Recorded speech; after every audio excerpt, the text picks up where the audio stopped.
जोहार आप सभी स्टूडेंट्स का आप सभी के YouTube channel Jharkhand maths zone पर। तो प्यारे बच्चों, आप सभी का स्वागत है आप सभी के YouTube channel Jharkhand maths zone पर। तो जैसा कि आप देख सकते हैं, लेक्चर नंबर 5 में हम लोग एंटर कर चुके हैं और सेमेस्टर 2 के बच्चों के लिए चल रहा है डिफरेंशियल इक्वेशन, बुक का नाम है, और बीएससी मैथमेटिक्स ऑनर्स के लिए चल रहा है। साथ ही साथ बीटेक वाले भी इसको देख सकते हैं, बीई वाले भी देख सकते हैं, और ये पेपर 4 चल रहा है।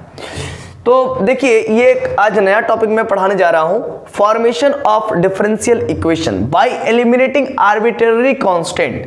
तो अभी हम लोग सीखेंगे कि किस प्रकार से डिफरेंशियल इक्वेशन का फॉर्मेशन किया जाता है ना। हम लोग फॉर्मेशन सीखेंगे डिफरेंशियल इक्वेशन का। कैसे सीखेंगे? तो बाय एलिमिनेटिंग आर्बिट्रेरी कांस्टेंट, यानी कि आर्बिट्रेरी कांस्टेंट को एलिमिनेट करके हम लोग क्या बनाएंगे? तो डिफरेंशियल इक्वेशन बनाएंगे। तो चलिए, एक क्वेश्चन है y = mx। ये जो क्वेश्चन है y = mx, ये एक प्रकार का इक्वेशन है, और ये इक्वेशन आपका जो है कि सिंपली फैमिली ऑफ कर्व को दर्शाता है, रिप्रेजेंट करता है फैमिली ऑफ कर्व। ठीक है, तो y = mx ये आप जान रहे हैं। तो आपको दिया रहेगा एक इक्वेशन, और उस इक्वेशन को आपको कन्वर्ट करना है डिफरेंशियल इक्वेशन में। तो करने का तरीका मैं बताऊंगा।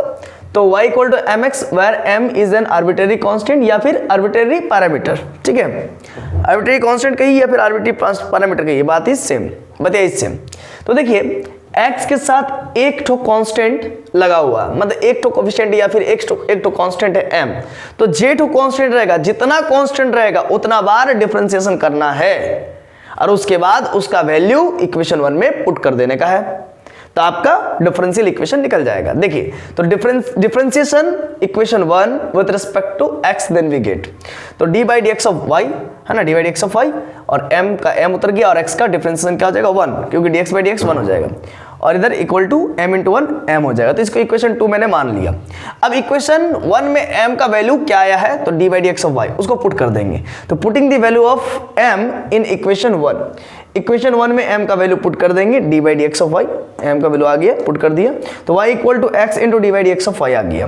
तो अब बात को समझिएगा, ये आपका डिफरेंशियल इक्वेशन हो गया। ये आपका डिफरेंशियल इक्वेशन हो गया। सर कैसे? तो समझिए बाबू, ऐसे कोई भी इक्वेशन को डिफरेंशियल इक्वेशन तभी कहते हैं जब उस पे एक डिफरेंशियल कोफिशिएंट रहता है, यानी कि डेरिवेटिव रहता है। तो देखिए, डेरिवेटिव है differential coefficient d/dx of y है, और वो ऐसा होना चाहिए कि y जो डिपेंडेंट वेरिएबल है उसका डेरिवेटिव होना चाहिए y का। किसके रिस्पेक्ट में? तो इंडिपेंडेंट वेरिएबल x के रिस्पेक्ट में, जो कि है भी, है कि नहीं। और x एक इंडिपेंडेंट होना चाहिए वेरिएबल, और y एक डिपेंडेंट वेरिएबल होना चाहिए, वो भी है। ठीक है ना। और अगर नहीं भी रहे तो भी कहते हैं कि हाँ भाई ये डिफरेंशियल इक्वेशन है, क्योंकि x और y कभी कभी नहीं दिखता है, तो इसका मतलब x का कोफिशिएंट 0 है और y का कोफिशिएंट 0 है। ठीक है, और एक जो बगल में रहता है आपका q के फॉर्मेट में, तो आप देख सकते हैं, इसको भी ऐसे लिख सकते हैं, x dy/dx minus x plus y = 0। तो q के जगह पर 0 है आपका, है ना, q की जगह पर आपका क्या है? 0 है। तो q जो है कि x का फंक्शन भी हो सकता है, और q जो है कि x का भी फंक्शन हो सकता है, q x का भी फंक्शन हो सकता है, या फिर q मेरा कांस्टेंट भी हो सकता है। तो यहाँ पर कांस्टेंट 0 के फॉर्मेट में है, तो कोई फर्क नहीं पड़ता है। तो इसका मतलब ये डिफरेंशियल इक्वेशन है, हर एक क्राइटेरिया को, जो डिफरेंशियल इक्वेशन क्राइटेरिया था उसको फॉलो कर गया है, therefore it is called differential equation. और एक ऐसा डिफरेंशियल इक्वेशन है, देखिए ये कैसा डिफरेंशियल इक्वेशन है, ये आपका लीनियर डिफरेंशियल इक्वेशन है, क्योंकि पावर भी 1 है, डिग्री हाईएस्ट ऑर्डर का डिग्री 1 है।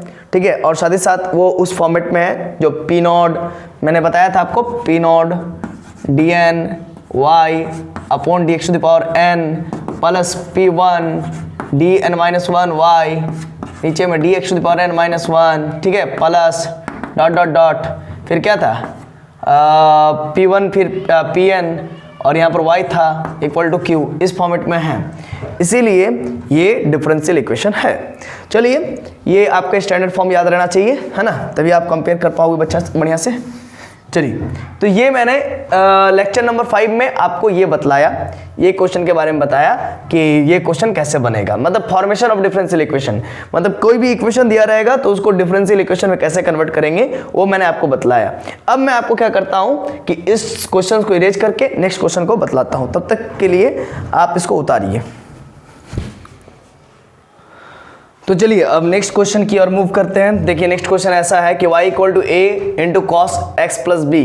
तो इस क्वेश्चन में, इस इक्वेशन में आपको दो आर्बिट्रेरी कांस्टेंट दिया गया है a and b, where a and b are parameters या फिर कांस्टेंट्स। ठीक है, तो इसको दो बार डिफरेंशिएशन करेंगे एंड देन एलिमिनेट करेंगे।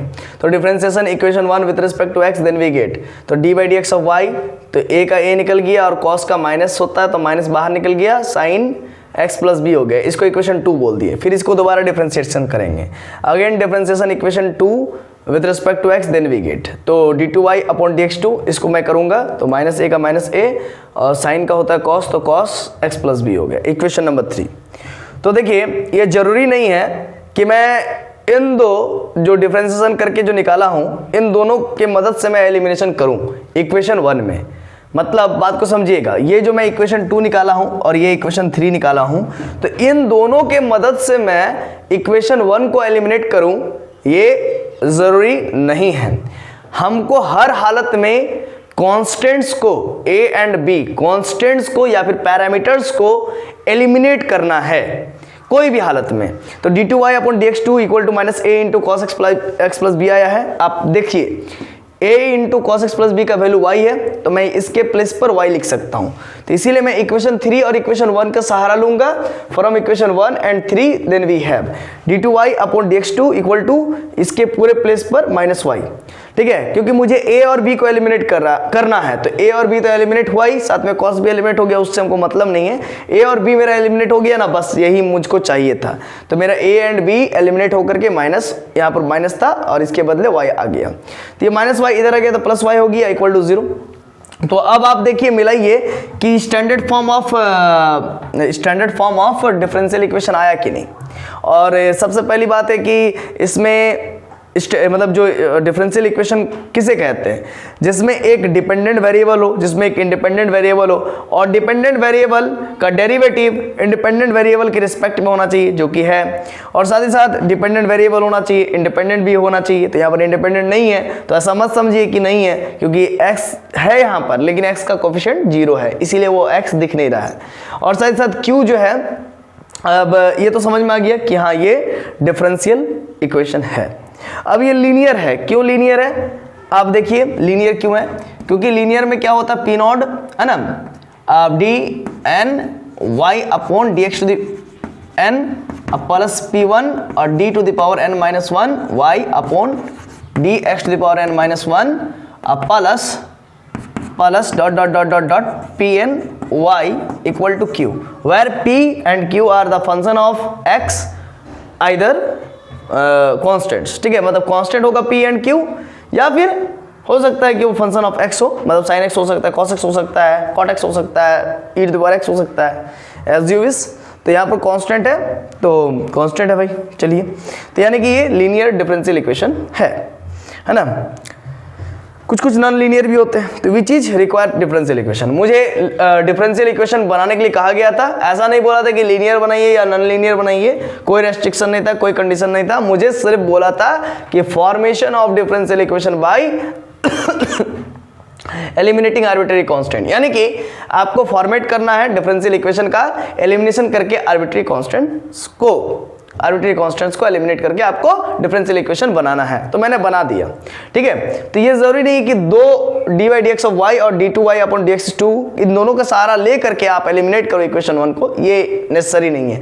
बट ये नेसेसरी जरूर है कि अगर दो आर्बिट्रेरी कांस्टेंट है तो उसको दो बार डिफरेंशिएशन करना जरूरी है, तभी आप मेन रिजल्ट तक पहुंच पाइएगा, है ना। जैसे यहाँ पर ये ए और बी को एलिमिनेट करने के चक्कर में कॉस भी एलिमिनेट हुआ, तो उससे मेरा मतलब नहीं है, लेकिन मेरा मतलब ये है मुझको कि ए और बी को एलिमिनेट करना जरूरी है, जो कि हो भी गया, ठीक है।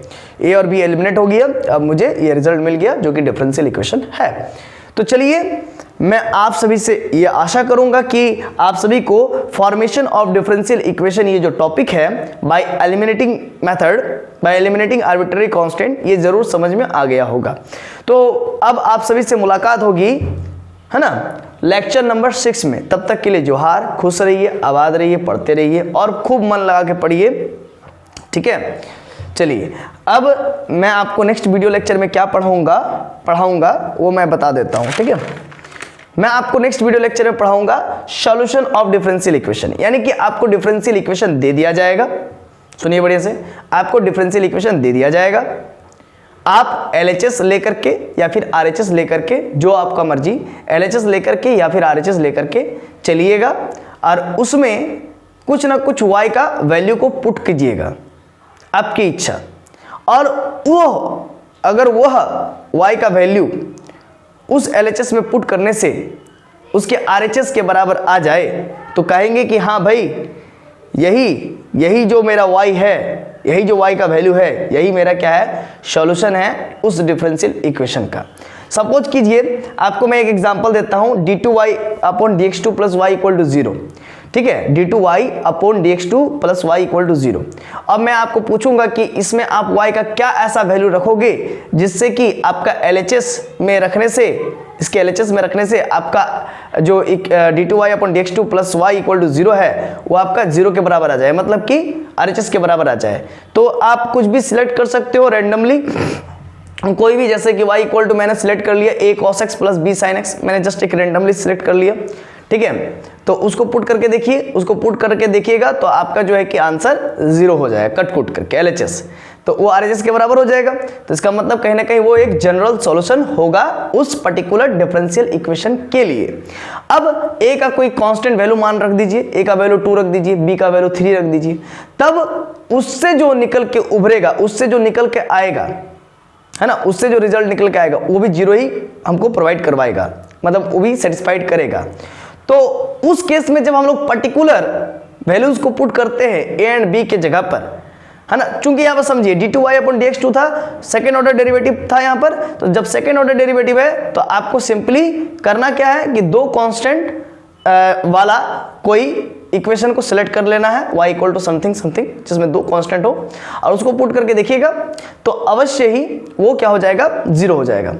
ये नेसेसरी नहीं है कि वो 0 हो जाएगा, लेकिन आपको ऐसा कुछ सेलेक्ट करना है जिससे उसका डिफरेंशिएशन करने पर वो 0 हो जाए। अच्छा, अगर नहीं समझ में आ रहा तो कोई दिक्कत नहीं, होज पोज नहीं करने का है, आपको नेक्स्ट वीडियो लेक्चर में इसके बारे में समझ में आ जाएगा। तो तब तक के लिए जोहार, मुझे आज्ञा दीजिए, हम आप सभी से फिर से दोबारा मुलाकात करेंगे नेक्स्ट वीडियो लेक्चर में, लेक्चर नंबर 6 में। तब तक के लिए जोहार, खुश रहिए, आबाद रहिए, खूब पढ़ते रहिए। और इसको आप उतार लीजिए।